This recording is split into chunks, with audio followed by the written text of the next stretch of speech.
మంత్రివర్గం ఈ దేశంలో స్వతంత్రం వచ్చినప్పటి నుంచి ఏదైనా దుర్మార్గమైన ప్రభుత్వం ఉన్నదంటే అది చంద్రశేఖరరావు ప్రభుత్వం.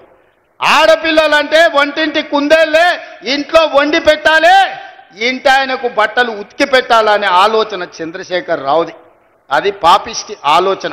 అందుకే అట్లా కాదు, మా అక్కల్ని 1,00,00,000 మందిని కోటీశ్వరులను చెయ్యాలి, మహిళా సంఘాలను ప్రోత్సహించాలని మొదటి సంవత్సరంలోనే వడ్డీ లేని రుణాలు 21,000 కోట్ల రూపాయలు ఇచ్చి స్వయం సహాయక సంఘాలను మా ఆడబిడ్డల్ని హక్కున చేర్చుకొని నేను ఏడికి పోయినా, ఏడ మీటింగ్ పెట్టినా మా ఆడబిడ్డల్ని కలుస్తున్నా, వాళ్ళతో మాట్లాడుతున్నా, వాళ్ళని అడుగుతున్నా, అక్క ఎట్లా సంసారం ఎట్లా బాగు చేద్దామో చెప్పురని.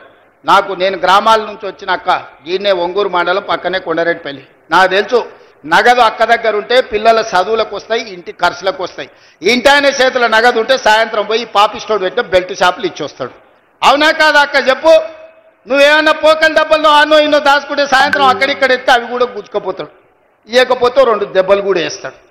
ఆయన తెచ్చిన బెల్ట్ షాపులు అట్లుంటే నేను మా అక్కల చేతుల పెత్తనం పెట్టి పాఠశాలల పిల్లలకు బట్టలు గుట్టించేది కాంట్రాక్టర్లకు ఇచ్చి ఆయన కమిషన్లు కొట్టేస్తుంటే మా అక్కలకిచ్చి 1,30,00,000 జతల బట్టలు బడిపోయే పిల్లలకు కుట్టించి 75 రూపాయలు కుట్టుగూళ్ళు ఇచ్చి ఆ మిషన్లు మా అక్కల చేతికి ఇచ్చిన.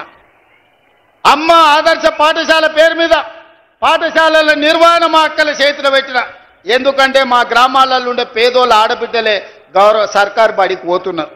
ఆ సర్కారు బడి ఎవరో అధికారి నిర్వహిస్తే అది చక్కగా ఉండదని అమ్మ ఆదర్శ పాఠశాల పెట్టి ఆడబిడ్డలకే చెప్పిన.